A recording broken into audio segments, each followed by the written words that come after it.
Hownikan. Hownikan. Hownikan. Hownikan. Hownikan.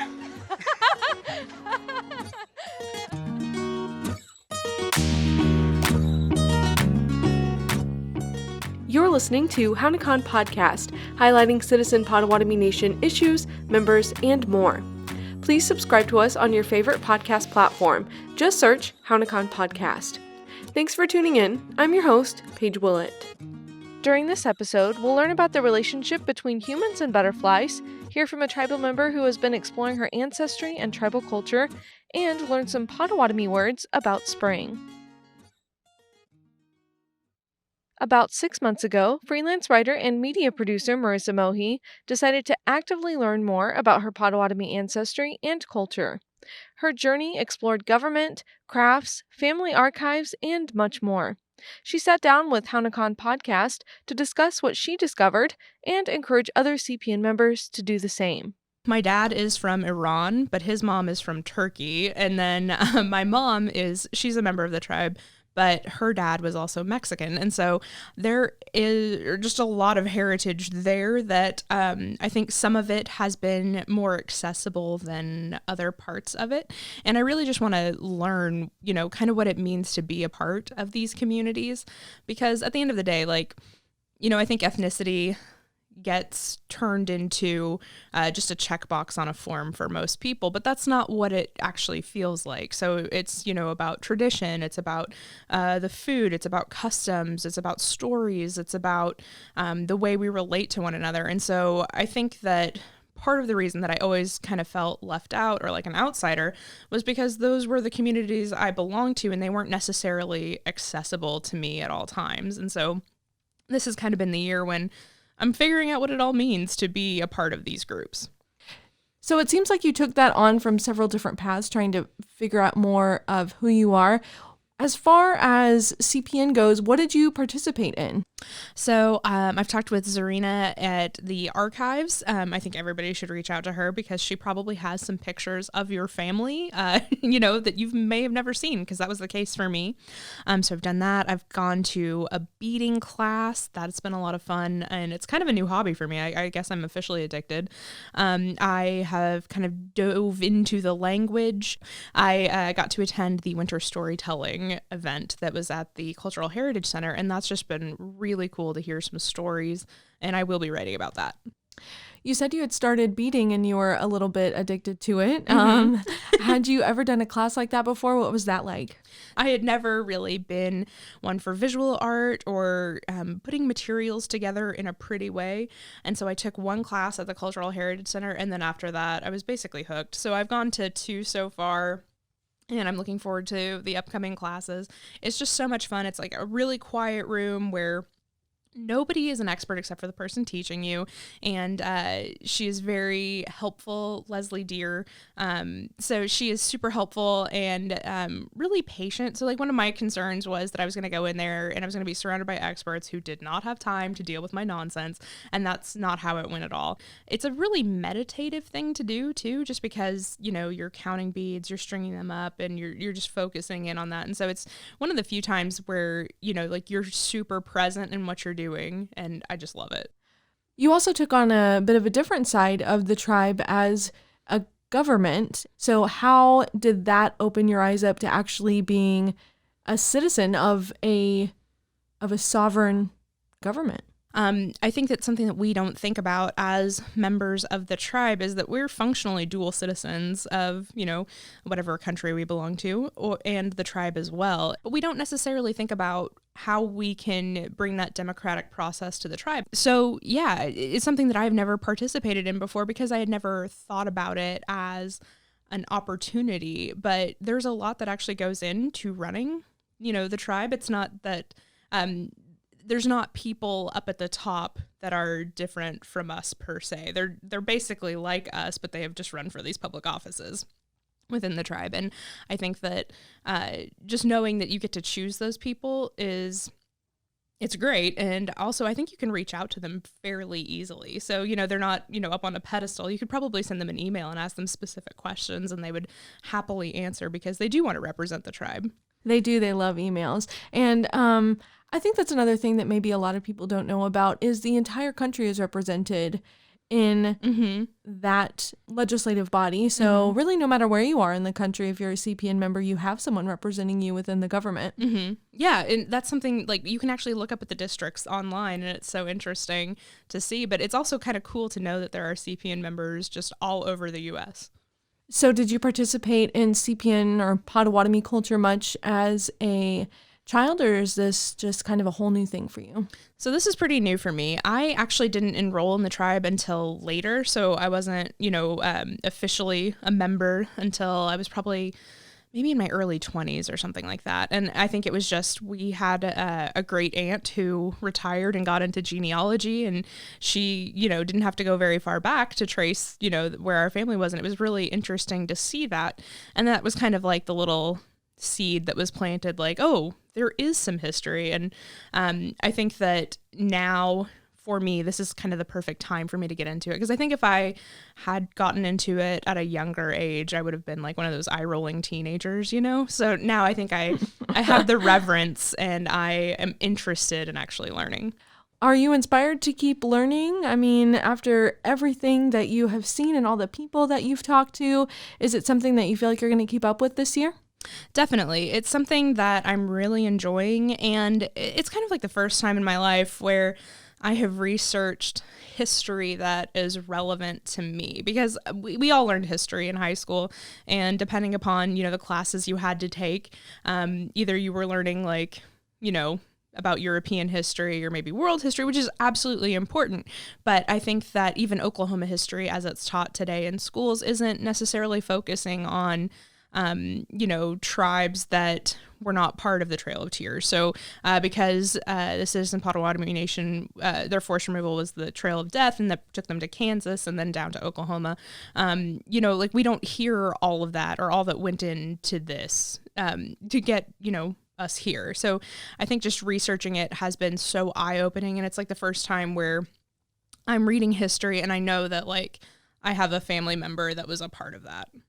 What would you suggest to those members who maybe want to take a start, but they're a little hesitant about feeling welcome or like they're going to be able to really adapt and learn a lot? Yeah, absolutely. So if you are in kind of the Shawnee area, if you can get to the Cultural Heritage Center, there's tons of classes and events, attending these things, hearing stories. But I know that there is a women's drum group. I know that there are all sorts of ceremonies here. So if you can get here, know that you will be welcomed. Everybody is super friendly, and it's so much fun. But if you aren't close by, or if, the scheduling doesn't work for you, there's tons of resources online. And so I know that the website for both the Cultural Heritage Center and the tribe, those have been places that I've looked for information.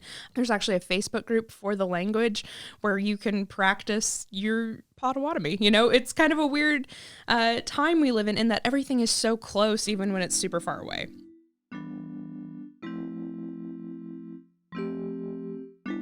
You can follow Marissa Mohi on Facebook, YouTube, and Twitter. That's MARISA MOHI. Her writing can also be found at marissamohi.com.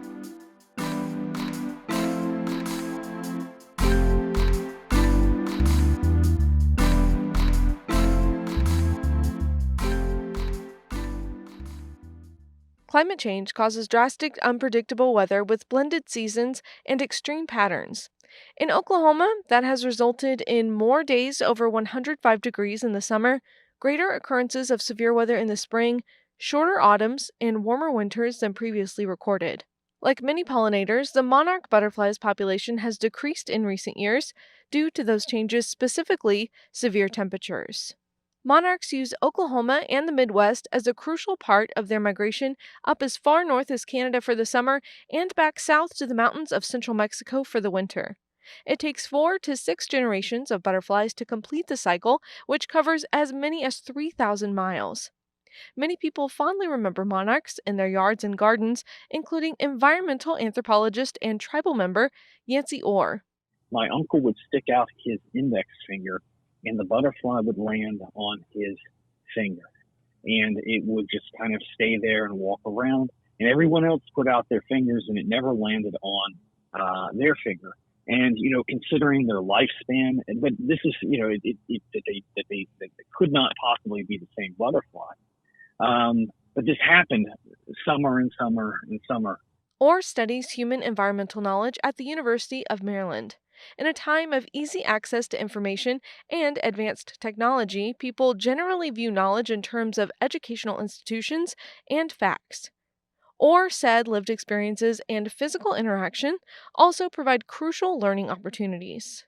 Things that they're surrounded by every year or every day that they ignore is not just important for how people experience the world, but it's also very important about what we collectively decide to do or not to do regarding being stewards of the natural world or one another, really. He researches human perception, including a disconnection from the natural world perpetuated by increases in screen time throughout the last 3 decades.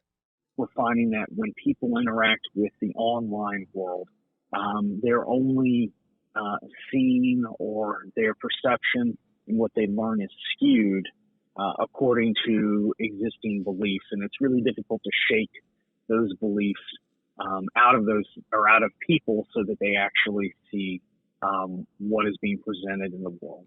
Many indigenous cultures place importance on a correlation with the earth, including Great Lakes region's tribes such as the Potawatomi. Anishinaabe people pass down those beliefs for generations, ensuring their survival through colonialism and forced removals.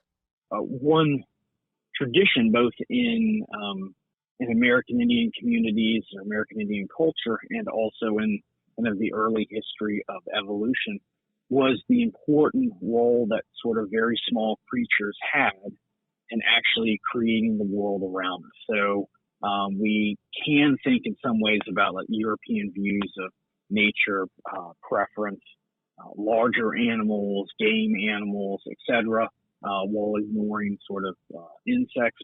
Pollinators and other arthropods, including monarchs, play crucial roles in their larger ecosystems. Monarchs fly thousands of miles throughout the year and spend only a few weeks in their reproductive destinations along the way. They reside the longest in Mexico for a few months between October and the beginning of March, depending on weather patterns. Pollinating plants across North America and CPN land makes them a keystone species. These things have been pushed to the margins of survival by processes that are much bigger and were indifferent to them. And so in some ways, those monarch butterflies finding refuge in Potawatomi County on their migration patterns, is something that we could relate to as people who had to migrate for generations and generations due to the indifference of others. In 2016, Citizen Potawatomi Nation partnered with the Tribal Alliance for Pollinators to plant and preserve milkweed at the CPN Eagle Aviary. Milkweed provides a critical source of food for larvae before they form a chrysalis, turning into butterflies and continuing on their path. Orr says the tribe's work carries weight for several reasons.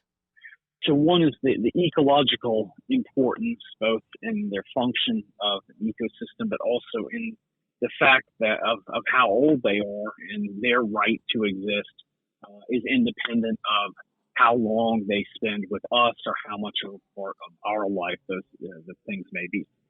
Recent record-setting temperatures in Oklahoma disrupted their narrow breeding conditions. In 2015, the Washington Post reported the monarch's population declined 970 million in 15 years. That's down to 30 million across the continent. Orr finds the swift reduction as a reaction to pesticide usage and climate change alarming, especially since the digital world provides an easy avenue to disassociation. How do we make the kind of virtual world that we created augment or care for the real world? That's a big question that we have to answer, and I don't know if we have that answer right now, but it's a curious and significant place to be, sort of historically. While individual efforts to reduce pollution and use of greenhouse gases collectively make a difference, significant impact as a society requires large-scale, conscious decision-making. Despite a petition filed in August 2014 with the U.S. Fish and Wildlife Service for protection of the monarch butterfly, they are not listed as threatened or endangered. Read more about the tribe's efforts at cpn.news/pollinators.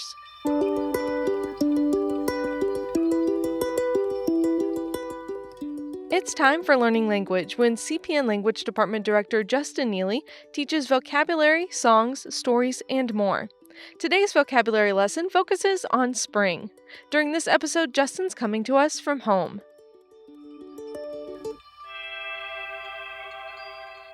Waskonado, flower, waskonado. Tekep, spring, tekep. And this is like a spring well or something like a water coming out of the ground. Also, you can say mokchuin for a bubbling spring, mokchuin. Menokme, spring, menokme.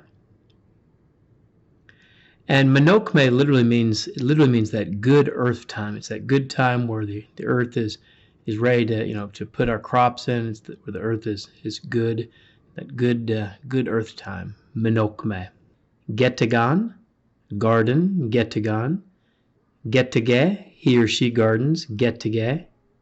Ogani waskonado, ogani waskonado, a rose. Ogani waskonado. Daemon, strawberry, daemon. And daemon, it literally means heartberry. If you actually cut a strawberry in half, it looks a lot like a heart. And the strawberry is a very important fruit. We use it in a lot of our ceremonies. There's a ceremony that they do for young ladies when they come of age called a strawberry fast. They use strawberries a lot of times in some of our full moon ceremonies. So strawberry is a very important fruit of ours. In fact, May is Damen Gizis. That's when the strawberries are ripe, at least up north. Damen Gizis. Ninwish, milkweed, ninwish. Ninwish is a very important plant among Potawatomi people. A lot of traditional people like to eat ninwish, milkweed. It literally means a man plant. Also, you have to be careful when you prepare ninwish, though. If you harvest it at the wrong time of the year, monarch butterflies like to lay their eggs on milkweed plants, so it's also a good plant for bringing back the monarch butterfly or helping the monarch butterfly. But if you get the plant after they've laid their eggs on it, it can actually be poisonous. So you have to be kind of cautious of that. Mamage is a butterfly. Mamage, butterfly, mamage. People also say mamagwe, mamagwe. And mimiki is another one, mimiki. All kind of dialectical variations on butterfly. Mdemmose, Ngwabjigan. Mdemmose, Ngwabjigan, rainbow. Mdemmose, Ngwabjigan. This actually literally means old lady's snare. The other word we use for rainbow is jigwe meow, thunder path. There's actually a story about this man who had several daughters, a story I can obviously relate to. And he had a hard time getting one of his daughters married off, so she was starting to become an old lady. He turned her into this beautiful rainbow to snare a man. So Mdemmose is old woman's, Ngwabjigan snare is what it literally means. And that's kind of the short version of that story. Gamoan, raining, Gamoan. Also, if you say Kwansug Bisa is a downpour. Kwansug Bisa. It's really intensely raining. Kwansug Bisa. Also, Zigbisa. Zigbisa is another downpour. Zigbisa. Kiogamuk, a storm cellar. Kiogamuk. Jigwe, thunder, jigwe. Jigwe wepochkewen. Jigwe wepochkewen, a thunderbolt. Jigwe wepochkewen. Literally like a thunder hit or a thunder strike. Pescage, it's blooming. Pescage, so you could say Pescage y wasconado, the flower is blooming. Pescage wasconado. Wowyasto, a tornado. Wowyasto. Wowyasto is talking about that circular motion of that wind, that wowyasto.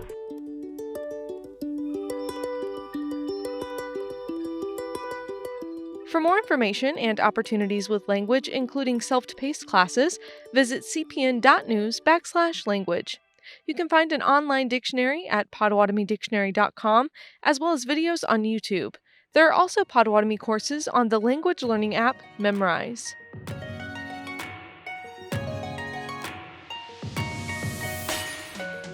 Hownikan Podcast is produced and brought to you by Citizen Potawatomi Nation's Public Information Department. Our director is Jennifer Bell.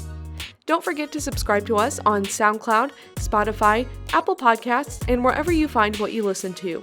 We're also on Facebook at Citizen Potawatomi Nation and on Twitter at C_P_N.